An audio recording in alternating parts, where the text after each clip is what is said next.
That's a unicorn boom. This is the last one that I have. I'm getting ready for Tokyo. So Oh yeah. so this is the When date? What date is it? the 16th and 17th of November. So this month, Oh, 2019. If this is up on the internet many years from now, but I suppose we've started. yeah, straight in. Yep. Well, there's what else do we actually want to talk about? Probably not much, Well, this is the kind of stuff we talk about. generally speaking. So I'll move that out of the way. Get some I'll just say that. Do you get general lighting maybe? There we go. the? How do you feel about removing that plastic off the front of that? I will leave that for whoever decides that this is going home with them. Yeah, it's nice Little better focus. because there is some kind of connection. I mean, we all connect with that moment when we pull that plastic off. Yeah. That's on you. You take ownership. It's special, isn't it? Yes. There we go. All done. I'm literally just going to bolt this all together while we're chatting for a second, and then of course, stay tuned because I am going to start this lovely little project. How do you say it? Timber? Yeah, timber. Good work. Okay. Timber. I honestly, Yeah. I always thought it was timbre, but of I course, think it is. being American, I don't know how to speak English. I was thinking, do you know, I just wanted to bring this up whilst I remember it. I've got this this kind of like pet hate about Eurorack, Really? just in general. It's not a hatred of Eurorack, but it's a tactile sensation that I associate with it, and Uh, that is treading on patch cables. okay. And I know this is a strange thing, but it's a big part of my Euro rack experience, and that is whenever I go near my Euro rack and I've been in a particular passionate patch situation, there are cables everywhere. I see them on the floor now. Mm-hmm. No, I absolutely understand that. Um, I've shown you my dog trying to make a nest in them. Yeah, Just absolutely fantastic. Radar's it's still sleeping. He's actually in the hammock. it's the feel, isn't it? It's I think the feel of cables under my feet drives me mad, especially when I'm soldering. I bought the braided one specifically so that I could have a nicer experience, I suppose. Yeah. The thing is, I mean, like this is going into a lot of detail, but they can't even get trapped between your toes, and that is like the next level of hell to me. Oh, good night. Sounds like Legos. Yeah, If yeah. children and Legos, you know Not big precisely time. what I'm talking. Or you just play with Legos a lot, I suppose. I do like that game. Either way. So these things, I gotta give a shout out to the Exploding Shed folks. I don't know if you can read that on there. I got these Bits at Super Booth last year, this past year. bits of memories. Yeah, You had the last set. bits of the last set. I truly believe so, but it makes for a nice story. They were They- because I went on a mad mission after that because I was thinking I missed out here, Right. I showed it to you and you immediately took off. That's right. and there were none left. Well, that's unfortunate. I know they still sell them. You can... They do. I actually contacted them on Instagram, and they put some up, especially. Oh, nice. Just so you Yeah, can purchase. they could So you be. did eventually get some. Well, let's just say I faltered at the last second. Oh, that's And unfortunate. Yeah, I it's so know. easy when they're free, right? Yeah, that's the So thing. all you need to do is go to more trade shows, I suppose. I know. Do you use these? Yeah, I have actually got a little set Okay. specifically for doing. Yeah, Because these are fantastic. These are fantastic for the jack nuts. And as long as there are washers underneath your big pot, I find it's never an issue. And of course I'm really careful with it. But these are nice rounded edges sockets. I made the mistake early on of trying to use pliers and stuff, and actually gouged a few of my early front panels pretty badly. So yeah. Oh, that's pretty. I did these already. Yeah. well, I think this is a Mauser purchase. and I went through a lot of tribulation about this because I kept missing it out of my shopping basket, and eventually I remembered, and here it is. What I've been doing usually is just keeping this massive shopping cart alive Yeah, across umpteen computers and my cell phone or whatever, and I always just put stuff in there, and then it's actually I'll place an order and then get a whole bunch of stuff I had completely forgot I had put in there. Like it's more of an exercise yeah. of trying to take stuff out rather than trying to remember to put it in. Well, actually, Really, even really though dangerous. this is a like a genuine part, I had to still file down the little tiny nubs on it so they fitted into the Hmm. knurly. This is a knurly screwdriver, in case anyone doesn't realise, which is a vital piece of kit if you make anything. I'm sure you all know. They're actually quite hard to get hold of, Oh. unless you've got an exploding shed. Here mine. Mine is perpetually without the knobs because I keep taking it off and modifying it and everything. So I just assumed this is done. I forgot to put Yeah. the knobs on. I'm literally packing it up. It's like, nope, it's not done. What are all these knobs for? Mine went for ages without having any Yeah, knobs of on it. course. I think the look. Should I tell you about my day today? Absolutely. I'm dying to tell you about it. Basically, I had it all planned. I was going to have a really, really productive jam session all weekend. That's what I was going to be Nice. doing, working on my live set. However, I thought I'll just check the tuning of my oscillators before I do so, And because I thought, that and that, realize yeah, madness. that was Friday, the entire night. All I was doing was Hmm. tuning, and it's. I think that's the thing about DIY is that once you get into the thing, when you buy something, you just take it for granted, don't you? Oh, it's tuned. The oscillator's tuning is just like a set in stone thing most of the time. You don't really think about it too much.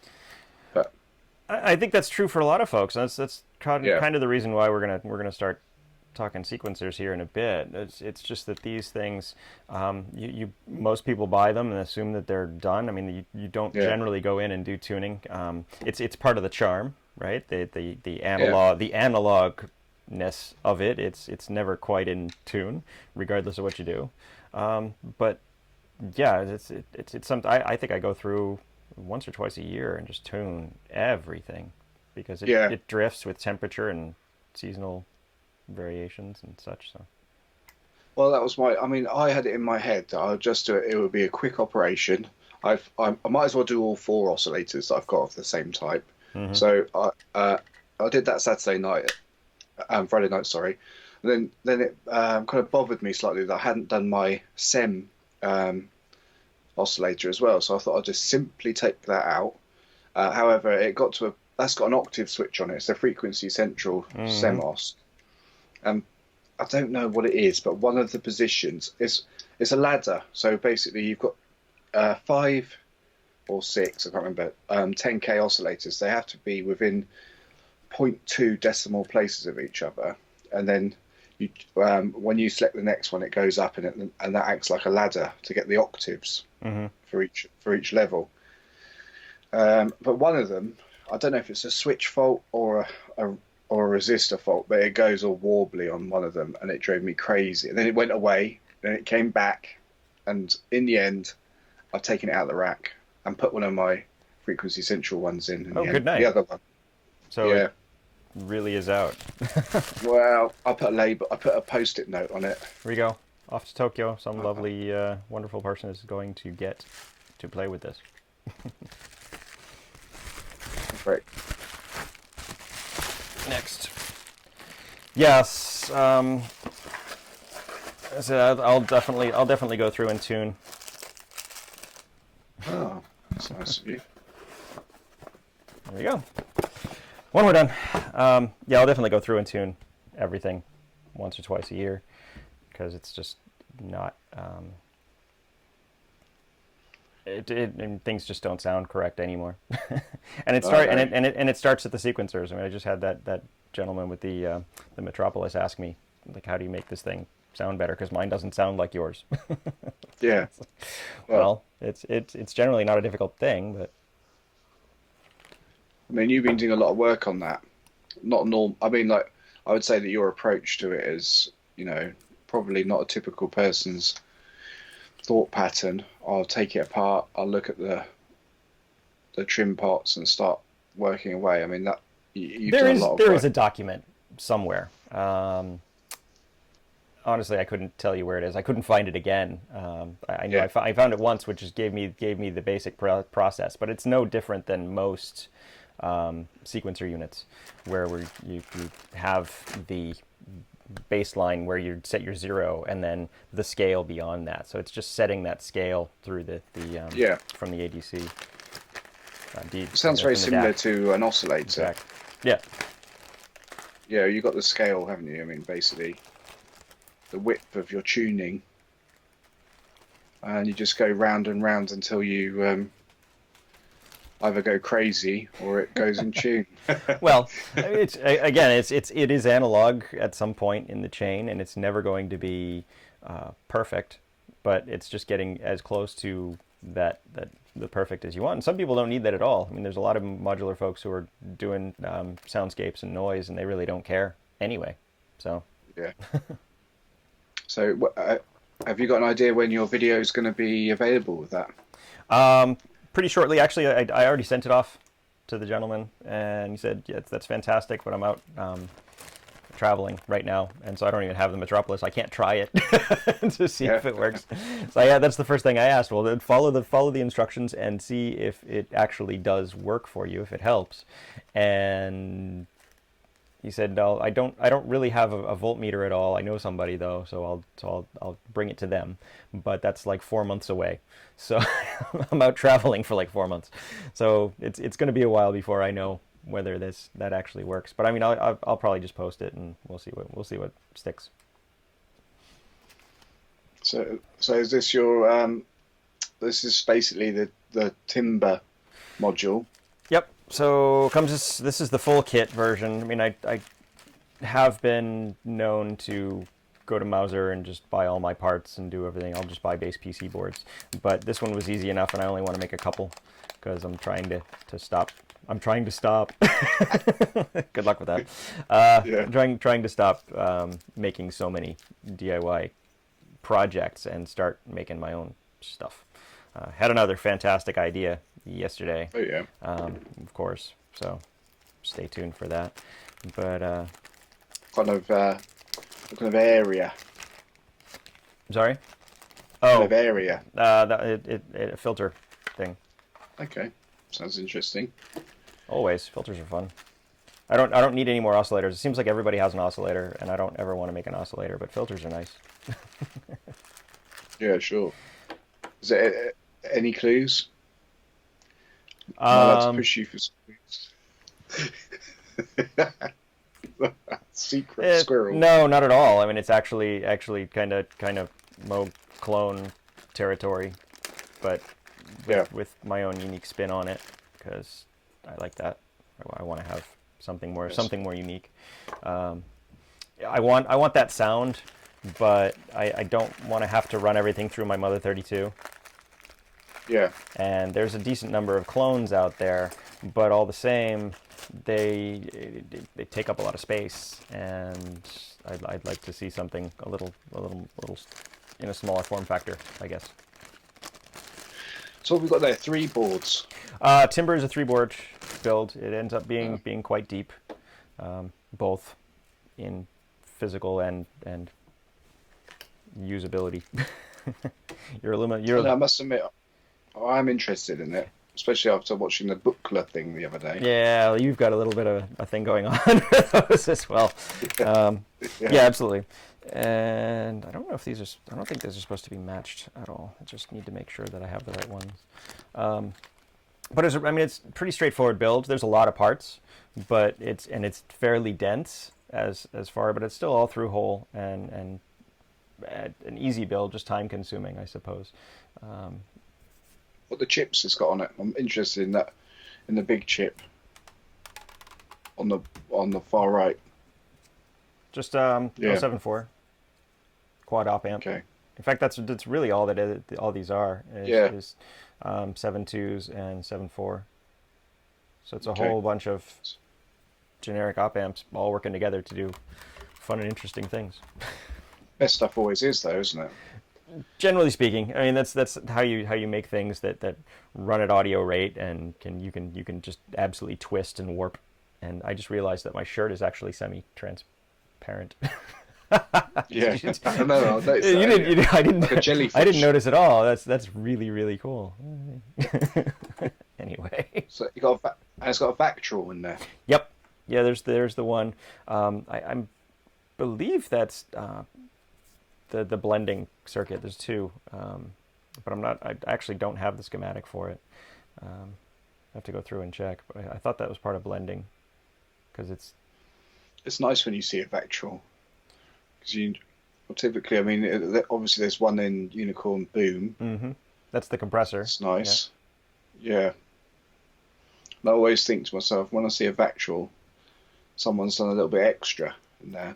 Yeah, I like for a while I thought I was going to start making my own, because you can take a couple LEDs and just shrink wrap them together and see what kind of, because what is it? The LXD, the little Vactral based low pass gate will take just a port. It has socketed spaces in their one pitch header, so you can basically make your own wacky Vactral thing, plug it in, and it will run it just like anything else. So it makes it very modular.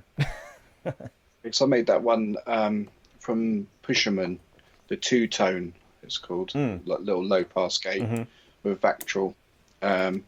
What I quite like about that one is the fact that he basically, well, in the, I think it's Moran's two-tone, they suggest different values for the capacitors to get a different speed from the low-pass gate. So, which I quite like. I like it when people, even in a kit, they give you the suggestion of different values.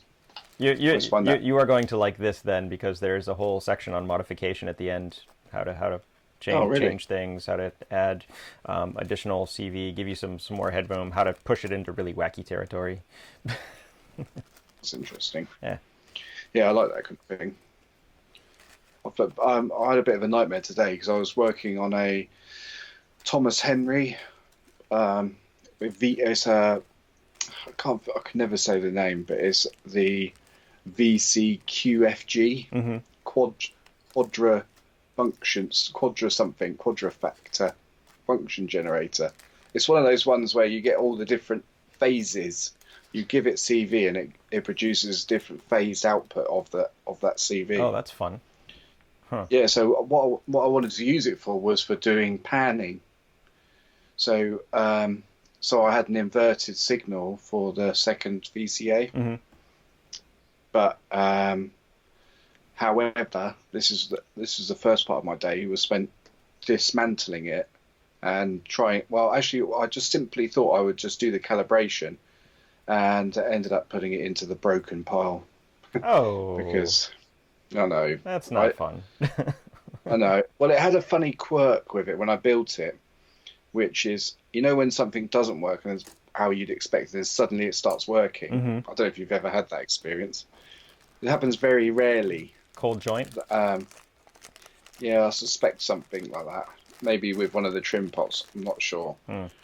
I did remove one trim pot and then tried to put a new one in, no change.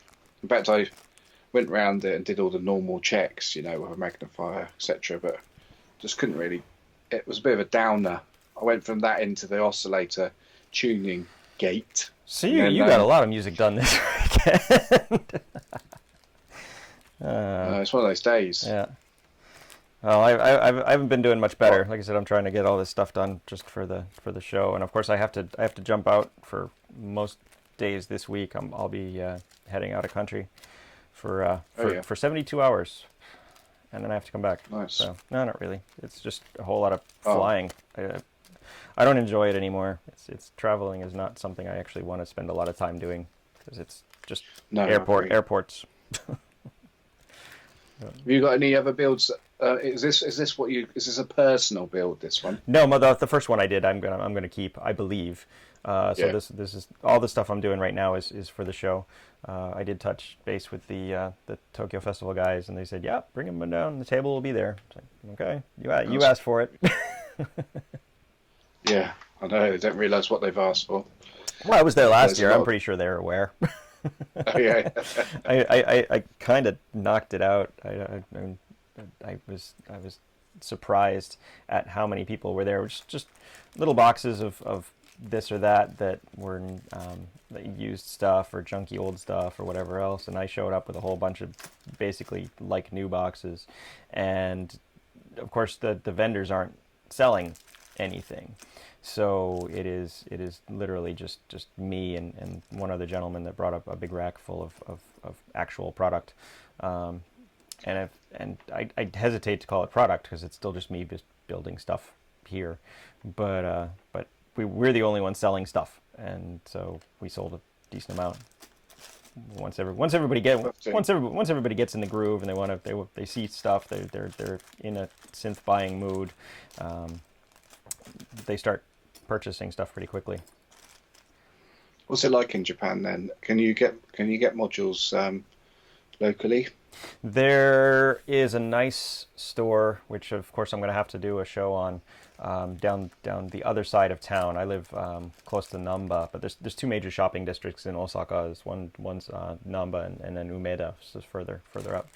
And the Umeda loft has a music store upstairs, and they have a large wall of modular, which is it's a great store to just go in and noodle around. They let you play with it right there, which is a rare thing.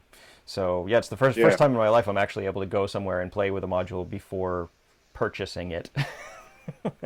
There's a store like that in Bristol called Elevator Sounds, and that's exactly like that. They've got a wall of modular. Nice. And they encourage you to do a patch. Yep.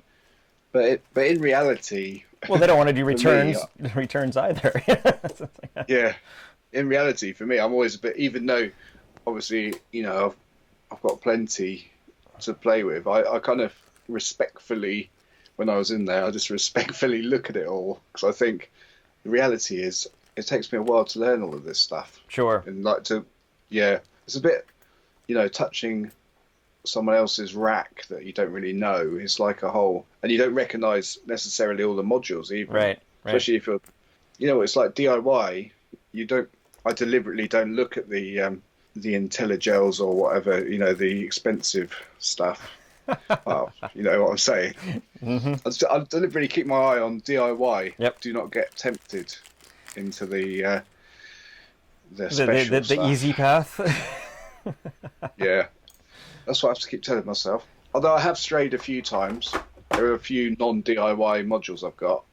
ALM, a few of those. I mean, you've got to have Pam's new workout. That thing is really. See, I I made a few micro temps util instead. Yeah. So here I am spot checking. Yeah, I do that as well. The temps util is actually fantastic. It's very similar to Pam's in that respect. It's made by the same guys that did the Ornament Crime. Okay. So very similar similar hardware, very similar build. Goes to show that I've not done my homework. But to be fair, I do. I really love the Pam's new workout. It's great. Apparently, I've never used it, but apparently it's fantastic. So. Yeah, I mean, it's like it's just the way. Want to trade? I don't know. It's the saving. You can save in it. You can save the state of the of each of the outputs in a global setting, but you can also save each of the independent outputs as well. Probably do that with that one you're talking about as well. But yeah, I'm pretty sure. Just think, it's just like there's a lot of work that's gone into it. I can't see that. Yeah, no, it's absolutely a really, really necessary module. I've seen so many people do amazing stuff with just that as their trigger and clock source across the module. They're modular. Yeah, I mean, it kind of makes you realise that software is key. Having all this function in such a small footprint. It's difficult to beat that. Yeah, it didn't used to be that way, right?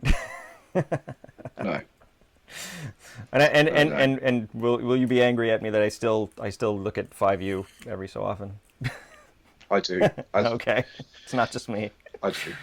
Well, yeah. I mean, one of the whenever I go to any of these shows and I see the 5U, I'm always looking at that.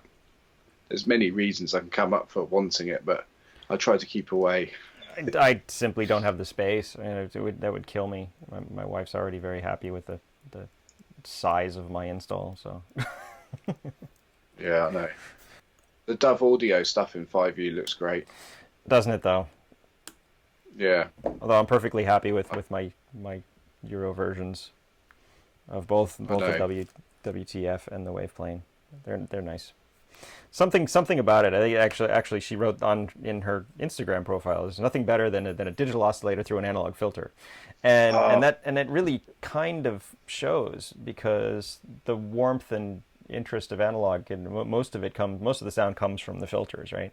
So you can take some, you get all the benefits of digital, the proper tuning and weird wave tables and stuff like that, or samples, and you can still get a lot of that analog warmth. I'm frustrated by my recordings these days, because I can't.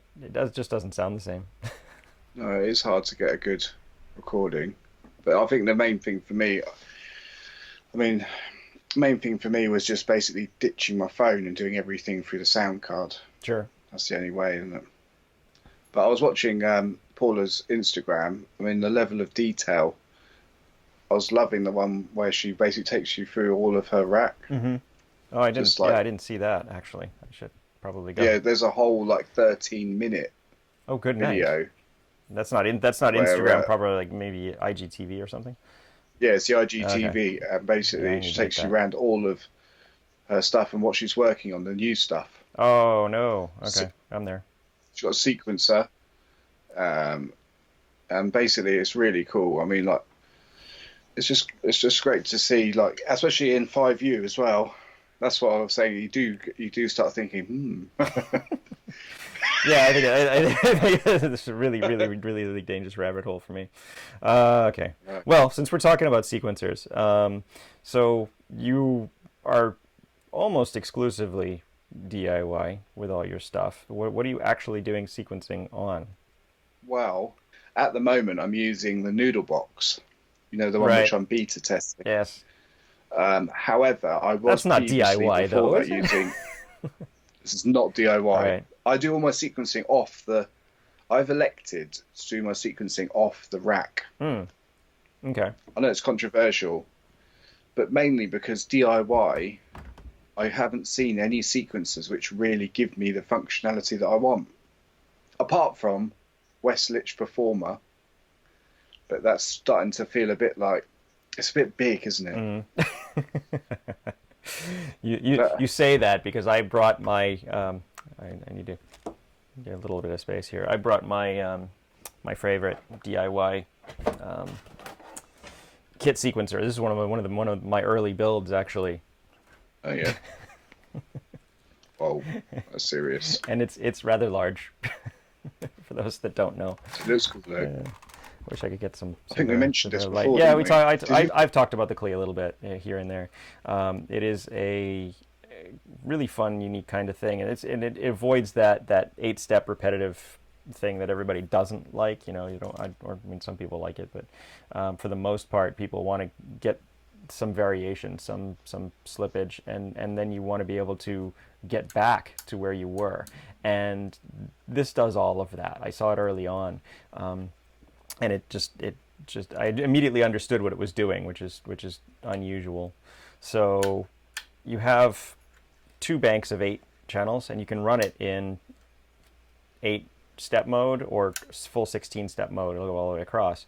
And there's the A side outputs, the B side outputs, and A and B added together. So you can do all sorts of. So you can run them one after each other. Right, you can either run it through and get a full Yeah. 16 steps. You can run them in parallel and do two different sequences and A and B them. But the other thing it has attached to this are these switches, which are gates. So in the bus, they're all bust. So you can have these. Right now, it's set up. All of these are going to come out the bus 1 output. Right. But then you can change that and have these go out to the bus 2 output or the bus 3 output. So you have all these gates, and there's of course a master gate out. You can use it a clock or whatever else. But just having these to be able to turn off notes or send them somewhere else, so you can have counterpoint things going on, all sorts of fun. But just being able to shut off notes, I think was a biggie for me. So it's not playing every single note. You actually can put in rests just by turning them off, sending it to a different bus. But the most fun is these switches here, which when you turn it on a step, it's basically taking all of these and adding the voltages together. So that's kind of like the what's the Turing machine add-on, the voltage one. Volts. Yeah, volts. Yeah. little bit on the nose, that one. Okay. Volts. So that adds up, right? So you would have this on, and this would turn on a single step when you load. I wonder if I could power it. I think I could power it. Careful with your stuff on the. Yeah, I know. I got a bunch of stuff going on. And maybe not. Get into short town. Yeah, I don't need it. Do not short circuits. This reminds me of one of my builds where I put a virtually finished. I picked up a piece of something off of my mat and caused a short on the back. Oh. Yeah, not a good time. Okay. Let's have a look at the back of it. How many layers has it got? Oh, yes. Yeah, it's a big board. This is the front panel is literally just all the jacks and sliders and switches that go into this, and then of course the back of the unit is I'm going to turn it off again so I can do this. The back of the unit is a whole lot of logic. That's a lot, isn't it? Yep. But big old chips. 16-step sequencer, big old chips, full analog. So this will run at audio rates as well if you want to. I've actually done that. It's one of my favorite things to do with like the Turing machine is run a square wave into the clock from an oscillator, and you can actually play. Right. You can play the Turing machine with odd square wave patterns. So you just quickly junk the knob until you find some waveform that strikes your fancy, and then off you go. You could do the same thing here. But so what I was saying is it's upside down. There you go. So let's power. So now it's on. If I press the big button and load, this turns on. And that's fine. So now it's reading this voltage. And if it steps through, then that's traditional sequencer, right? It's just stepping through all these, and it'll loop around. But if you do this, and then turn a step on, now I have 2, and it's going to load. It's going to add both of these up, and then output it. So you can have a typical one 8-step sequence running through, and then kick a notch, kick another switch, and now it's adding these, and it gives you a variation. But then you turn it off again, turn it off again, and you're back to where you were. So you can A/B stuff really quickly. You just noodle around. Flipping switches is the most fun. Once you set up a sequence, you sit here, kick a couple switches. It does a little melody, comes back, and it's endlessly generative, which is a lot of fun. It's cool, isn't it? To have like a following type of thing going on. Yeah, and so just cruises along. Fantastic sequencer. So as far as it was a big. This is a giant build, and of course I'm not shy of a challenge, but I built 2 of these, and initially, of course, like everything, I figured I would keep one and sell one to kind of make up some of the cost, and I'd never sold it, and I don't think I ever will. I've never seen one before. Really? So it's pretty cool. I'll have to do some videos on it because it's actually it is a lot of fun. I've had one almost perpetually tied to my a Chemy's Tyco. because this Yeah. has a whole bunch of outputs. It's endlessly repeatable, and I can just make that do wacky FM glitch drum stuff with that. So I'm going to shut this off before I fry something. Yeah. Yeah, I've heard you talk about it. I'm pretty sure I've seen it in your rack, but Right. I've never probably been too scared to ask about it. Well, you're going to want one if you start asking about I know. it. So That's what that's I can see another, that danger. yeah, there's another one. And it is something you can DIY build. So Oh, that's yeah, let's cool. do that. I should probably get some more before they disappear forever. It was actually a kind of, was it? I don't think it was not a free project, but the schematics were available out there, and people were just making them Yeah. by wiring together components. I mean, little true dead bug rat's nest type installs. Yeah. And then finally someone sat down and made a Eurorack board for it, and that was what really kicked it over for me. I didn't think I wanted to do one until I saw that they had actually put the effort in, and I very much appreciate it, even though it was quite pricey. Yeah, it looks pricey. Looks extensive. That's what you describe it as, extensive. Sure. So what have you other than this timber, have you got anything else lined up for your own personal builds? Uh, Personal right now, I do have another touring machine that I want to have done. It's a nice white panel from Magpie that I got, and I was going to sell my original Rainbow touring and have a like a white row. Not that it really matters, but I've never got around to finishing that. I think I got about halfway through it, and then I had to move, and it's been in a box ever since. What's your feeling on these new Bifaco jewels for panels? You know, like the nut that I'm calling them Oh jewels. yes, okay. No, Yeah, the sure, I would like that. I mean, it's nice. It's got a unique look. I don't think it affects the sound at all, so it's not a high priority. But I just talked about wanting to change out my panel so it's all white. I don't know. They went on the gear acquisition scale. It's probably kind of low for me. How well, about you? but you like pan. Well, the thing is with it, you know, when you go on Thonk and there's always the option of you know, the normal panel, but you can upgrade to like a fancy panel Sure. for a little bit more money. I'm pretty solidly stuck to the no frills kind of standard panels in all cases, but I have occasionally started to get into them, like for which is a dangerous sign. That's what I've, judging by what you've just said, because I can hear that you've put a certain amount of value on those panels. When you're talking about the modules, you've got a relationship with that fancy panel. That worries me because I can see the charms. Yeah, no, absolutely. I mean, it's something you interact with, you look at all the time. I mean, why wouldn't you want it to look nice? Funny thing is, who's going to know? This is what I always think. Who's going to know that that is a panel that you've paid extra for to make it more fancy, other than more people like us? Right, and that's the reason why we have the show, so we can talk and show off to each other. I know. But actually, I am kind of intrigued by this white panels now. Uh-huh. I do.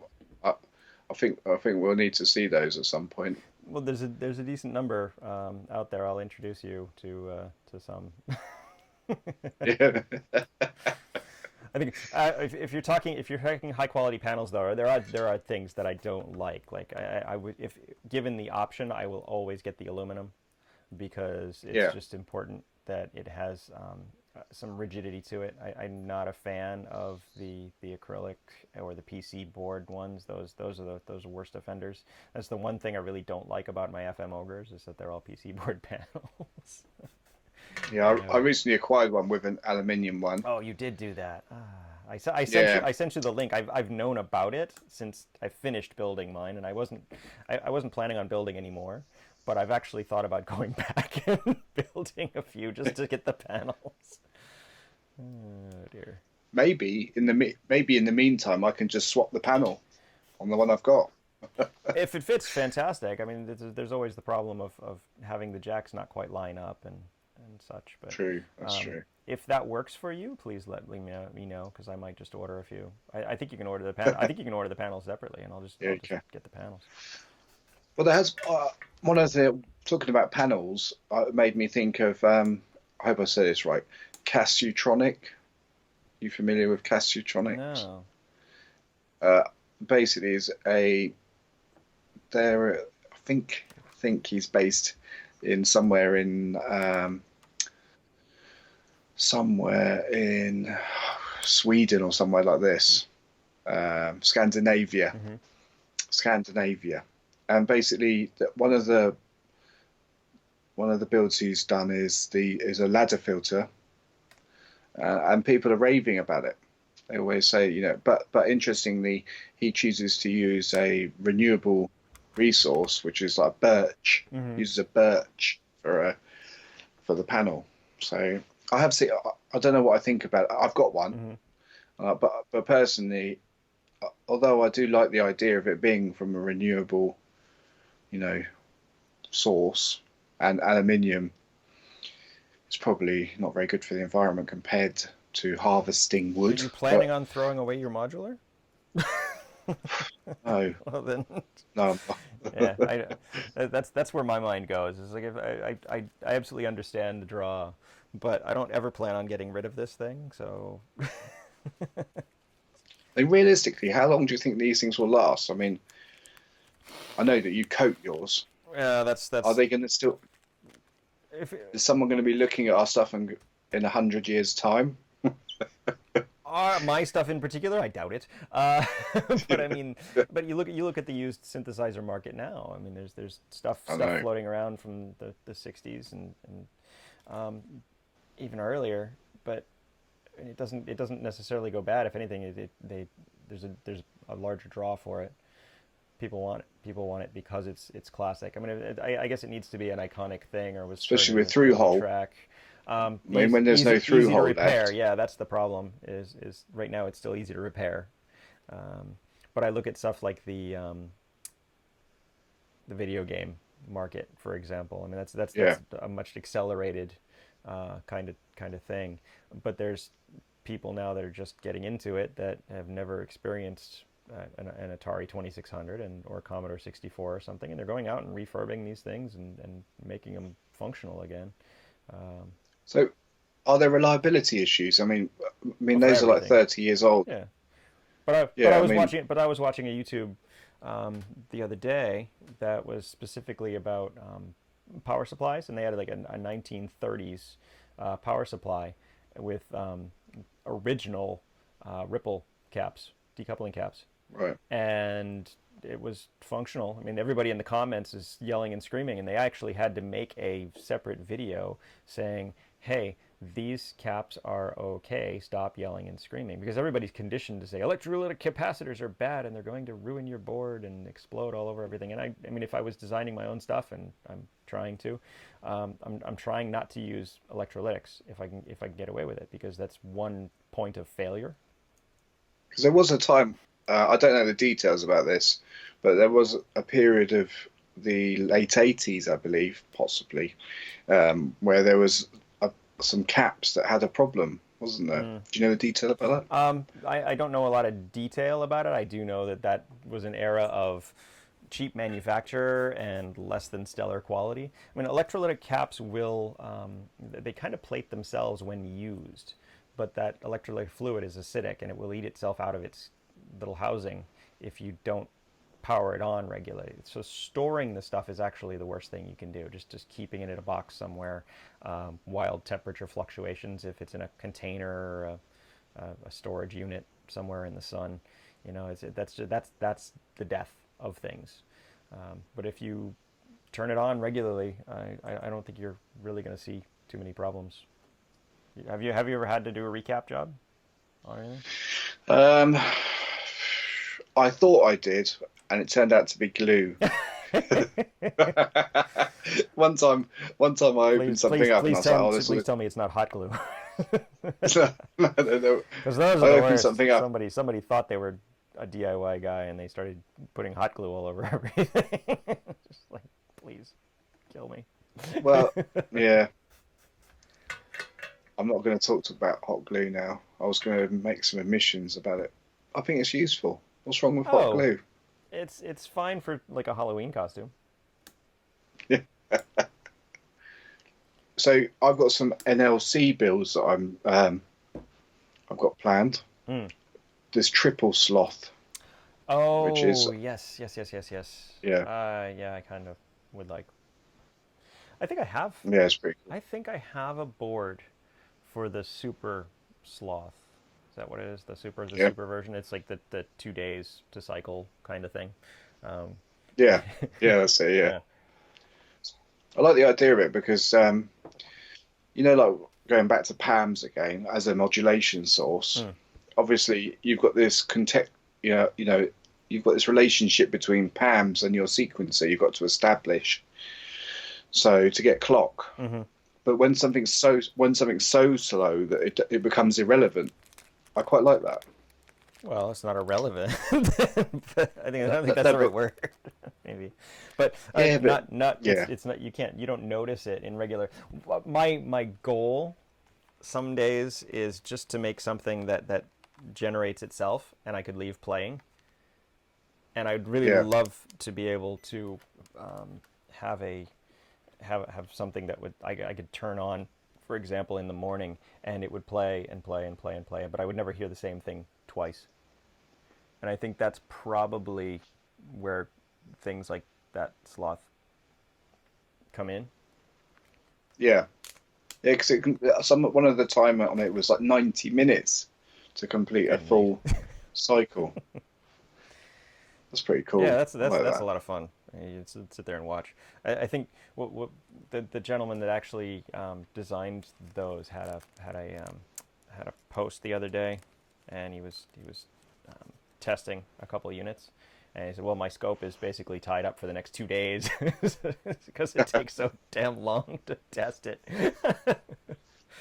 I know they're pretty cool. Yeah, there's another one which I was looking at, which is like a envelope generator, Mm. and it's got this little feature where it does like a little wobble in the decay phase. Mm. Is it a feature So or a design flaw that they decided to make a feature? yeah, probably yeah, but it's Those are the controllable. best. Oh, okay. Yeah, Yeah.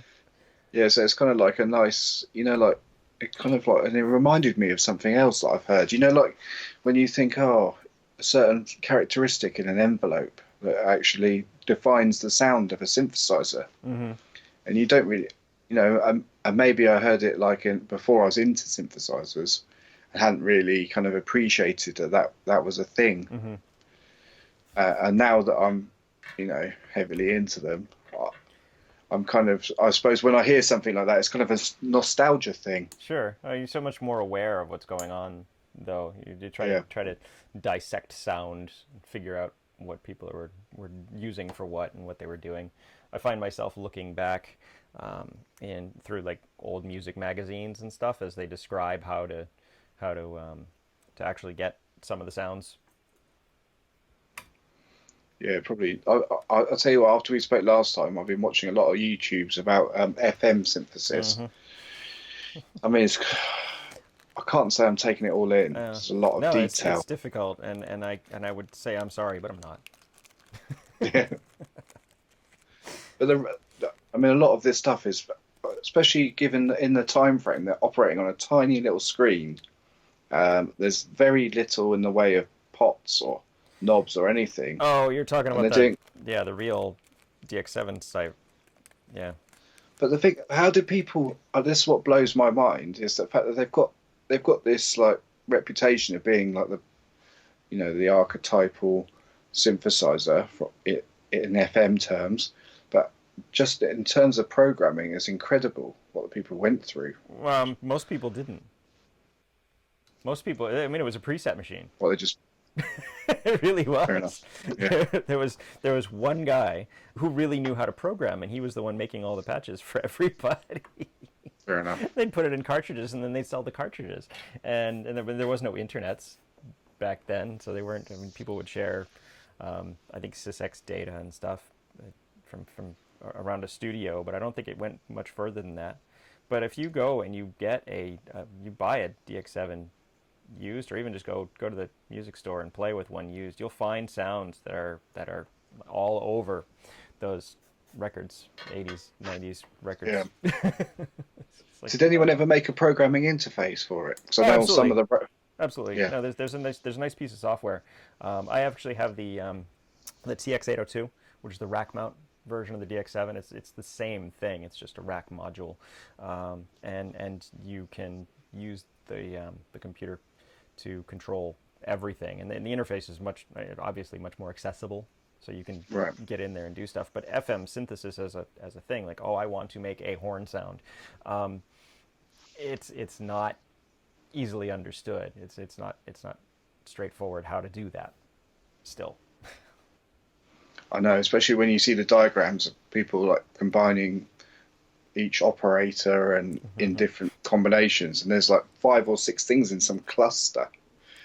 That's the algorithm, trying to do that. And that's the reason why I actually started looking at making more FM Ogre, because I actually only have 3 left, and so I can only make myself a 3-op FM synth. I know. Well, that's the reason why I wanted to make another. Which is okay, but yeah, you definitely want to make. You need more than one oscillator, but it doesn't need to be that one. You can use anything. Like I said, I've been using the EN129, the Danny Sound one, as well, because it has a nice sine wave output and it tracks very well. So that's what I've been doing with mine. I've got a few other builds planned. I've got the U-Jove planned. Oh, really? Okay. Word of warning. I did the large one.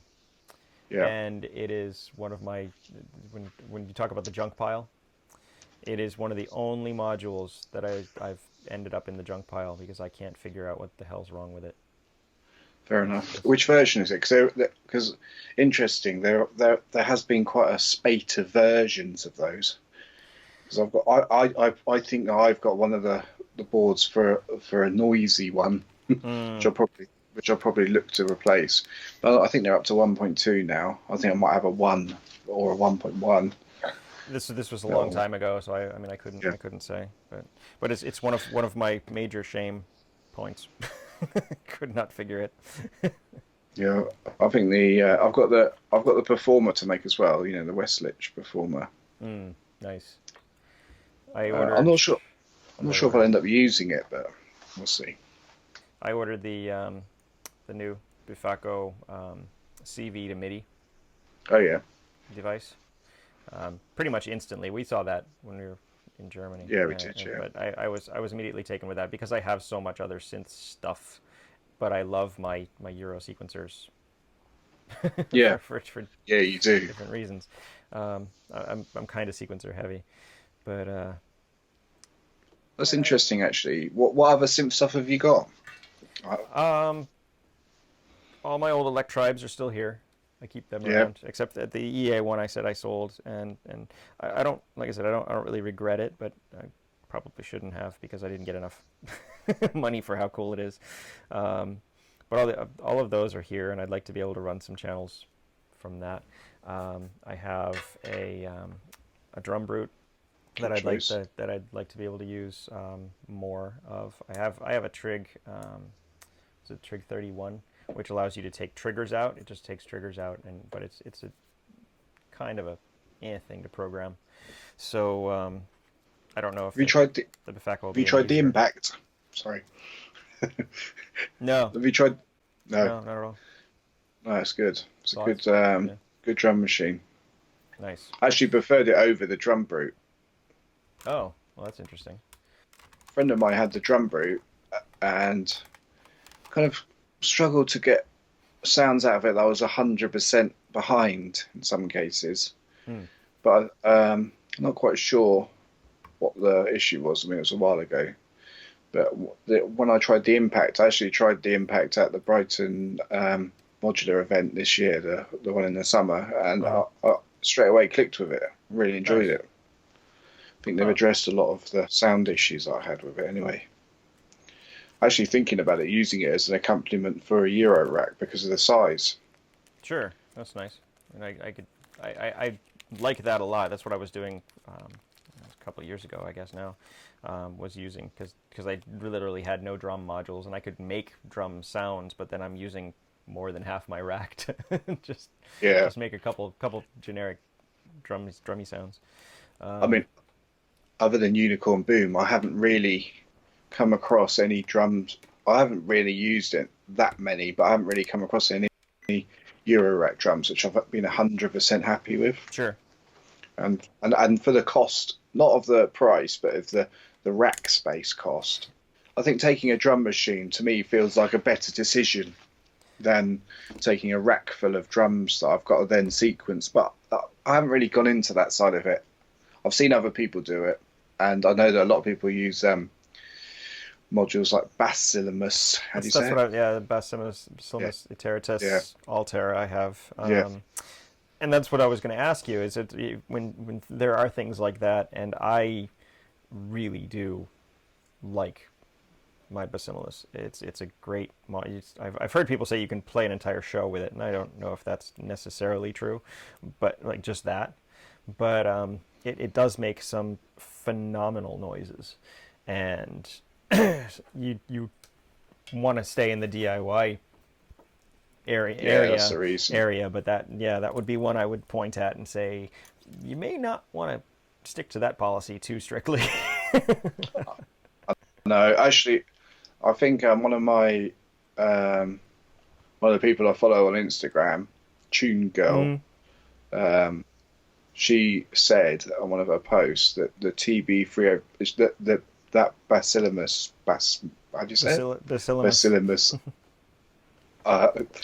is equivalent of, it's going to be like the TB303 of its era. So I thought it was a big claim, but maybe true. You know, I have heard a lot of people talk about it, but I wonder, you know, if you had it, would you? It's got a certain sound to it. Yeah, it is very digital. Yeah, but you hear it a lot though, don't you? Yes. That sound. Also, it's a very popular thing right now. Yeah. Yeah, you know when someone's got it. I'll have to turn mine on more often. I haven't used it too much, because I sampled a few kind of standard sounds from it, the kick drums that it does, some maybe a couple of bass wacky sounds. I sampled those into the Bitbox, and then I took it out because it was in my portable case. Yeah, the Bitbox comes up a lot. Have you thought about getting the S? The sound. Oh, the sample. Yeah, no. Have I thought about getting it? No. Should I think about it? Maybe. No. I'm trying. Like I said, I'm trying to kind of curb myself. I'm in a downward phase of purchasing or not purchasing. I did, of course, pull the trigger on the Bobo, whatever. I'm not even sure how to say it. The 5-piece drum module. I'm a sucker for drum modules. I bought the Michigan Synthworks SY 0.5. It's a Syncussion, like one channel, which is phenomenal. I love that thing because it makes Syncussion noises. I'll tell you what I am tempted by is that VPME quad drum. Mm-hmm. Yeah, here it comes. That's Euclidean circles, and that are just going to be everywhere. I've actually thought about buying a second circles. Of course, I built mine from kit. You can buy them now, not from kits. I still have a bunch of LEDs. I could probably make another one in short order. But yeah, I've got one to make. Do that. It's on my list. I actually asked my wife to make it for me for Christmas. That's my Christmas present. You guys, I love her to death. She's so good with it. Yeah, I know. It scares me. Yeah. I was like, might as well just hang up my soldering iron. But I think that's the funny thing is that you literally, I want this thing, build it for me. Yeah. It's like asking her to mend your socks or knit you a sweater. I get that as well. She's very good at making stuff. Oh dear. In fact, actually, this hoodie that I'm wearing, my wife made. Oh, get out. No, seriously. That's That's the excellent. kind of level. Yeah, she's very talented, much more than I me. wish I had that kind of skill. I mean, my skill is either in the digital realm or extends to soldering, I think. That's pretty much Well, it. And this is I had a friend of mine once say that this is my happy place. I go to my happy place where I'm just noodling around and building things. I know. I think the thing is, I mean, last year where I was working from home in the evenings. You know, like when you just even having the hour each end of the day extra, which you normally spend traveling. I mean, I was doing a hell of it. You walk straight from work into the workshop, Mm-hmm. and you're literally straight in there. And I mean, that's where nowadays with the traveling, I'm much more tired, and that's why there's been a greater, massive reduction in builds because mainly because I haven't got the time anymore and the energy.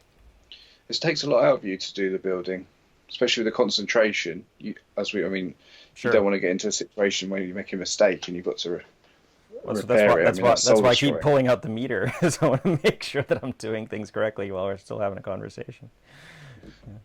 Yeah, that's one of the things that really kills you, doesn't it? When you're kind of going into autopilot and then you have some kind of like anxiety meltdown about whether you put the resistors in the right places or whether you're paying attention enough.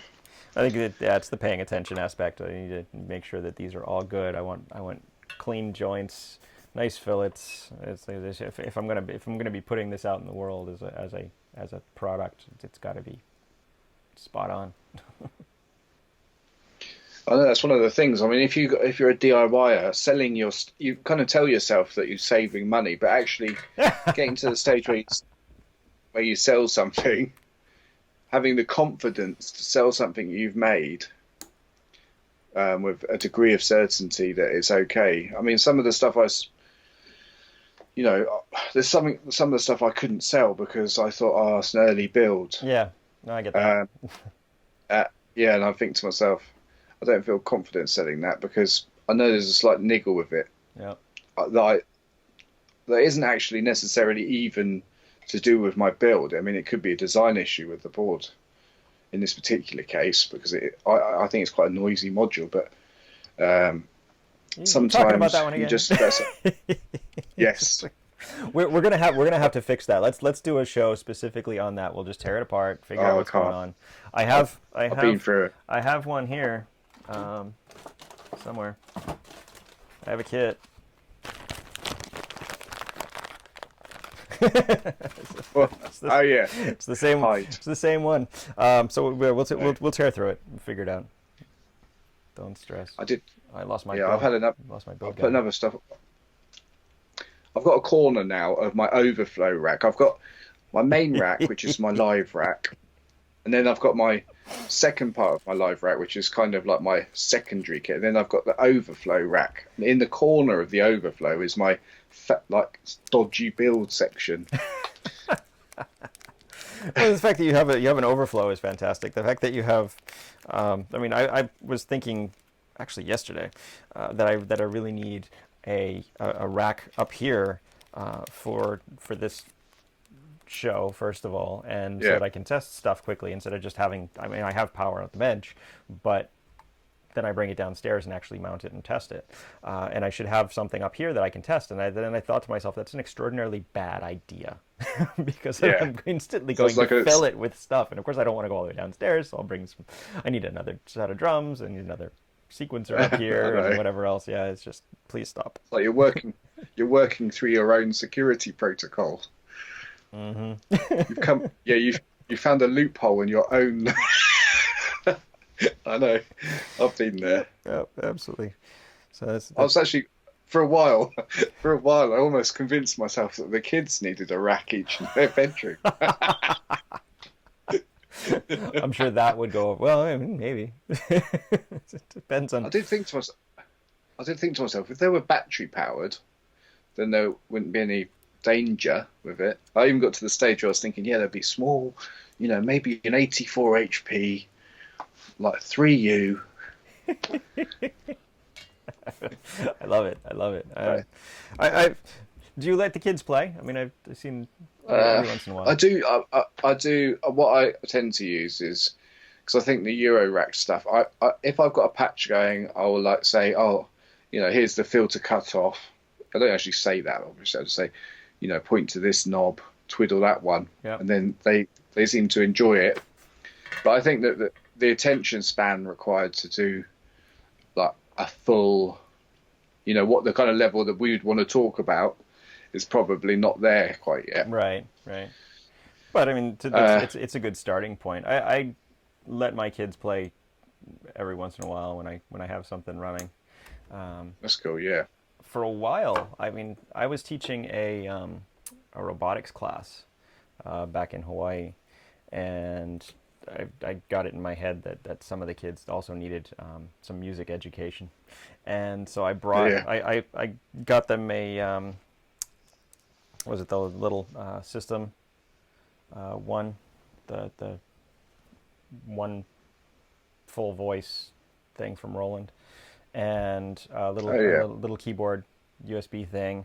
I got them some software for free for his That's cool. education, and they started a little electronic music production unit, which is neat Oh for the whole school. yeah.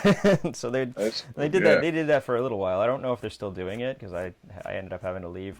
The robotics class, of course, keeps rolling along because I got somebody else to take it over, which is a good thing because I don't want that to die.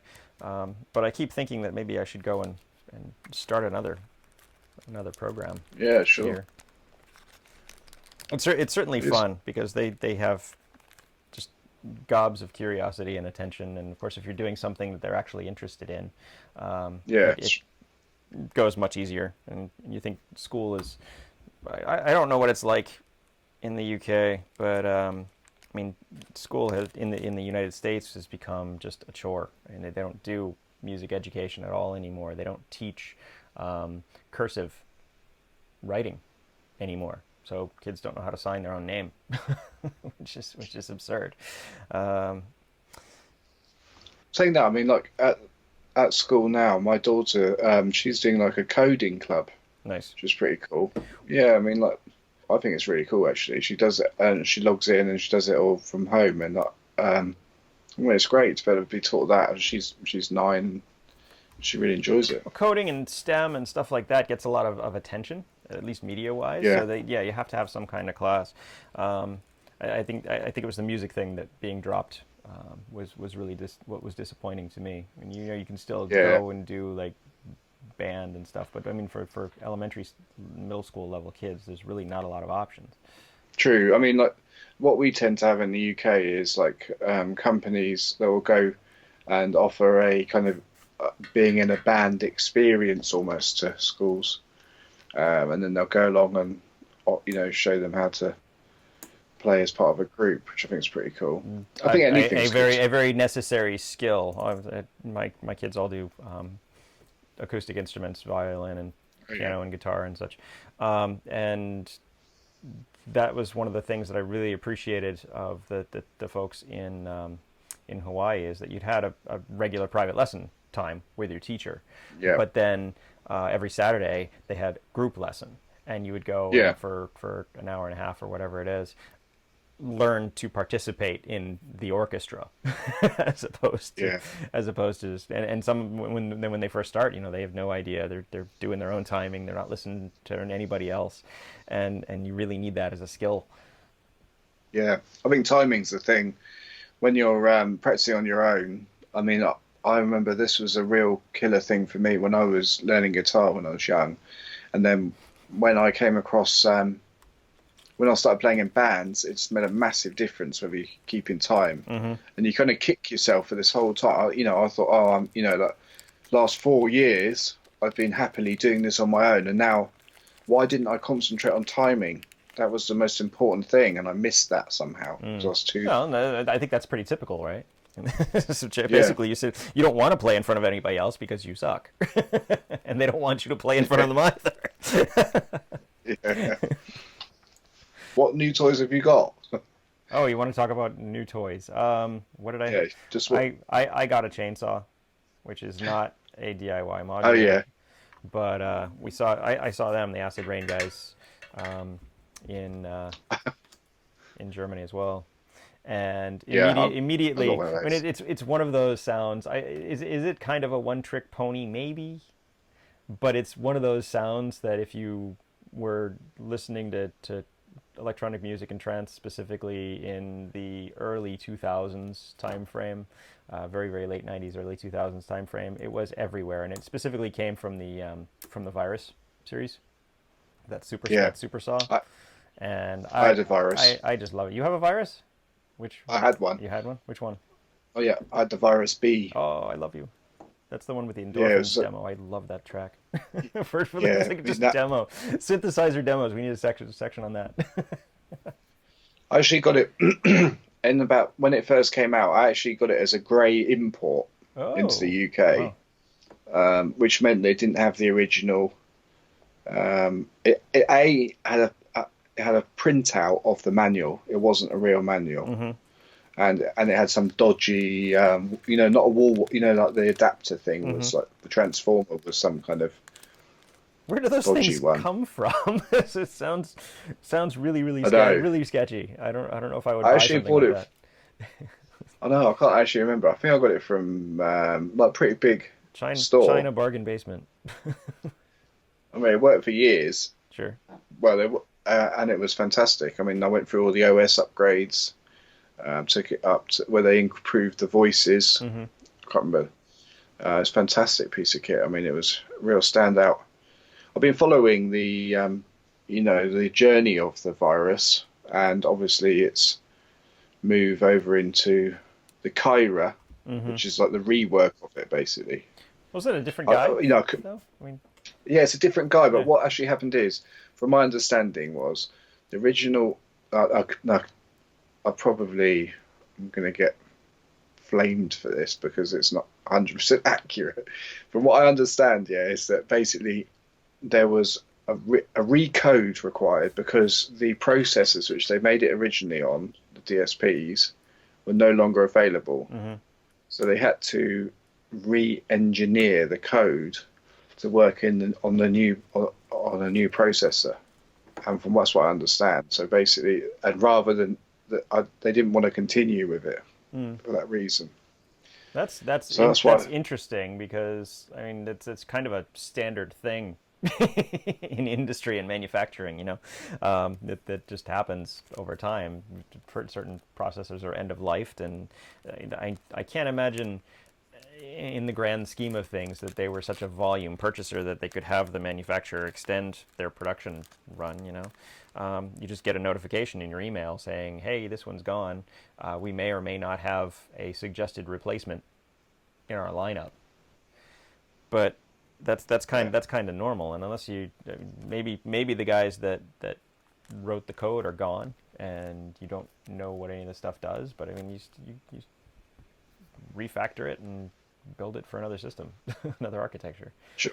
But But I think that's why from what is I that why the understand. TI2 came out and then it was just sit there forever? I mean, it's been what 13 years Yeah. since we've had a new virus or something stupid like that. Prob- It's a significant amount of time. I haven't prepared for this, No, me neither. my, but all I know is that what I believe happened is the Waldorf Kyra, Hmm. was the reimagining of that same, is the TI-13 Right, basically. right.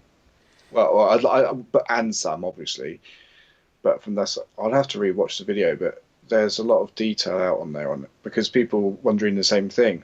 Oh, I was But it's waiting still forever. going. I almost pulled the trigger on a TI2. I want to say 7 or 8 years ago, and just because I think I was in quest of that sound at the time, Yeah, and I almost pulled the trigger on it. But then of course that was right around the time I got into Euro proper, and so that just ended my discretionary spending for yeah, other synth gear. And I shouldn't say that because I have bought I bought a Peak. You asked me before what other things I have. I bought a Peak because I'm a massive fan of yeah. I love this. FPGA technology, and it just sounds so good, nice and clean. Yeah, Um, what do you think about the Summit? I haven't played with it properly in front of me, but I'm certainly curious. I mean, any of those, I will definitely sit and noodle around on for a while. Yeah, they're fantastic, I think. But yeah, the chainsaw was my latest purchase, and it really does do that sound, and it's so small. I mean, that's kind of the deal, is that it's a nice little quickie. You just reached off camera. I'm afraid what you're going to pull out now. Yeah, I had to. I've got a bad throat, so all of a sudden, I think it's probably getting a bit late for me now. Good Drifting away. Good enough. Well, I'm going to keep. So yeah, I'll finish up the this timber, and it will be available as well.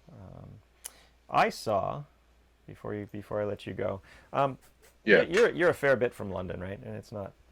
Yeah. Yeah, you're not going to go, but there's a show coming up soon. Yeah, I saw that on Thonk. Yep. Yeah, I'm interested in it. December 7th, and that sounds like a good time. The thing that worries me about shows is the inevitable. If there's any gear there, it's dangerous. Well, if it's a show that they're not selling at, like Tokyo, they're not supposed to be selling, which is the reason why I guess I'm bringing stuff. Then there's no real worry. It's just you go there and you get to play with their toys, and then you go home and try not to buy one. Yeah, I saw that today actually. The Thonk Mm. Thonk had a advert with artists playing, etc. Yeah, it looks good. Do you know any of those folks? 'Cause I wasn't too familiar. I don't actually. I did look through, and I was looking for any name that I recognised, and I must admit I didn't recognise them, but I'm not sure that necessarily is a good indicator. No, I'm not really. I mean, I'm starting to know people, but not by their stage name. just Yeah. just knowing people wandering around, meeting folks. I think I know people more by their Instagram handles than anything else. No. Good enough. Well, I do appreciate you staying up late for us again. I should be back next week, and we'll touch base. But by then, I should have that the new Bifaco things. And Nice. We'll take a look at those kits. Yeah, they're normally pretty good. I've never been disappointed in the stuff that I've built from them, and this CV to MIDI thing is just going to fill a massive vacuum for me. Yeah, I look forward to hearing what you think about it. Cool. All right, this has once again been us. I can't get good lighting. Here we are. It's Halloween. I'll do this. This has once again been Noodling on Wires. Click like and subscribe if you find any of our ramblings interesting, and we'll see you next week. Cheers, guys.